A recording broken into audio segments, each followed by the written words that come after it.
When people first start intermittent fasting, a lot of times they have immense improvements in sleep. And this a lot of times, I hate to put it this way, but it has to do with just kind of the initial weight loss. It's not because things are magically starting to align in your body. A lot of times you're losing weight and you're going to start sleeping better as soon as inflammation is reduced, and that helps with sleep. But one of the things we have to look at is truly observational data that demonstrates that intermittent fasting is actually hurting sleep when the food window, the eating window, is too late.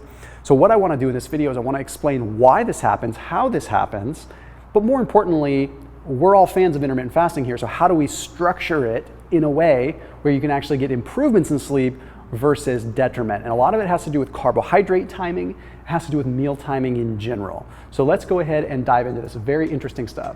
After today's video, I put a link down below for 10% off of Timeline Nutrition. Timeline is a product called urolithin A. It's also called MitoPure. It's one of the only patented products that really has research behind it to help promote what's called mitophagy. So this is like autophagy of the mitochondria.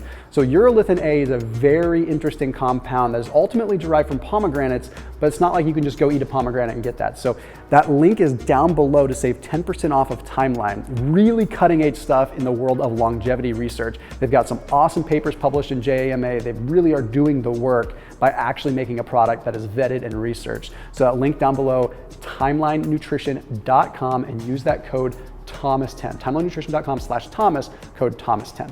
So the Journal of Sleep Research published a paper that took the intermittent fasting world by storm, and it really scared a lot of people. It looked at subjects that were doing Ramadan, going through Ramadan. Now Ramadan, they're going to be eating later because they eat after sundown, right? So in this particular study, they were looking at subjects eating between the hours of 6 p.m. and 10:30 p.m. They found some pretty discouraging things. They found that their sleep scores went down tremendously. It found that their slow wave sleep patterns were crushed. Like, they did not have good amounts there. They didn't have these nice patterns. And their REM sleep was definitely impaired. Even their sleep spindles, kind of in this like first stage 2-ish kind of sleep, was affected. They looked at this with polysomnography, so it wasn't just subjective. So what is happening here? Well, when you start looking at when subjects were eating, they were eating right before bed. And there is a lot of evidence that obviously eating right before bed is a problem. So how do you get around this with intermittent fasting? We're gonna get to that in just a second. And one more study I wanna reference that kind of helps make some sense for people that might be overweight as well. This study was published in the journal Clinical Nutrition and ESPEN. It looked at subjects that were overweight with sleep apnea. And by the way, you don't have to be overweight to have sleep apnea. Even if you're lean and muscular, you can have sleep apnea. Okay, but what's interesting is they found that people that had sleep apnea had greater instances of sleep disturbances and sleep apnea sort of attacks if they were having a higher amount of calories later in the evening.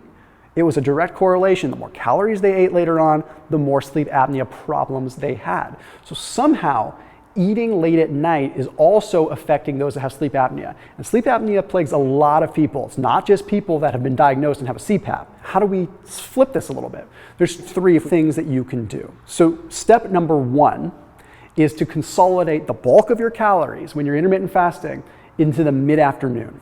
Break your fast with something small. I always recommend breaking your fast with something small. Then around like 4 p.m. or so, have your largest meal. And then anything after that, even if it's a family dinner at 6, that should be a small meal. You should peak about 4 or 5 hours before you go to bed. You still want to have the bulk of your calories before the sun goes down. And depending on the time of the year, this could be a problem. This will allow you to actually align your suprachiasmatic nucleus in your brain with your periphery and allow these circadian cues to align better. But you're also not going to have the digestive and the hypoglycemic issue that can affect sleep, which we're going to talk about in just a moment as well. The other situation is if you like intermittent fasting and you want to try something new and maybe you've plateaued, I've talked a lot about ETRF, early time restricted feeding, which is actually taking the world by storm as probably the new intermittent fasting 2.0. And that's a few days per week, just cutting out dinner and stopping your eating at like 3 p.m. and just having an early dinner. Just be like the old folks that are out at Denny's and just have dinner at 3 p.m. It's all good. Nobody's going to judge you. Have a big dinner at 3 p.m. and then cut it off and fast throughout the evening.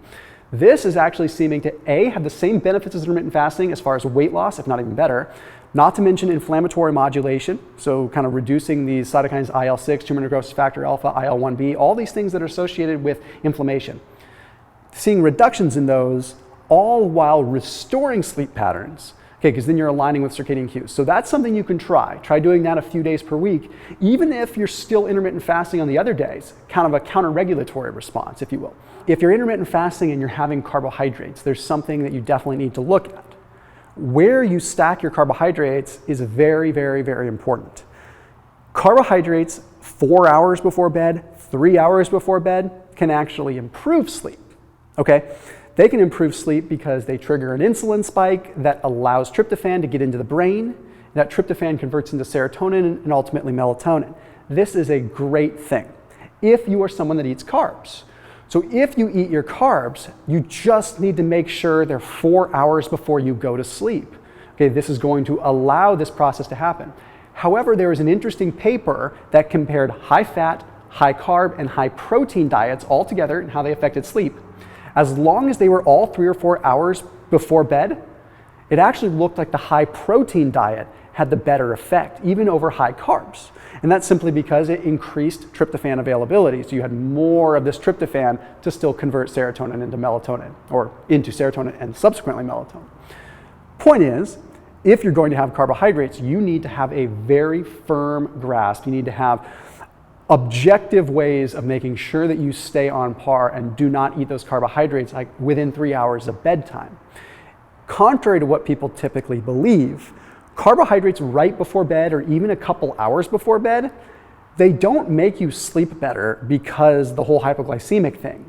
They might improve sleep onset because you spike your glucose and then it comes down, but that coming down of glucose is only good for helping you fall asleep. And if you start to have a problem where you go hypoglycemic, then a few hours later on, what happens, you don't wake up because you're hungry, you wake up because it's a very natural response with glucagon, cortisol, and adrenaline as a counter-regulatory measure to bring those things up, to wake you up.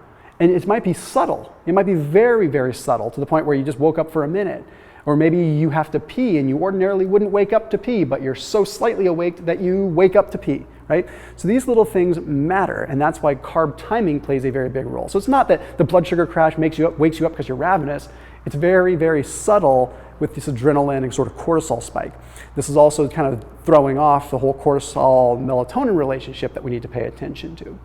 So to recap on this, if you like intermittent fasting and you like the schedule that you're doing now, and you're intermittent fasting 5, 6, 7 days per week, and it works for you, and you're sleeping fine, don't change a thing. If it works for you and you're not sleeping fine, I suggest that you take 3 days a week and try flipping to ETRF and skipping dinner instead. Just throw that into the mix, just throw it in. If you like what you're doing, but you feel like you could sleep better, consolidate your calories earlier in the day.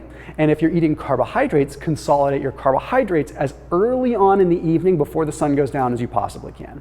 As always, keep it locked in here on my channel. I'll see you tomorrow.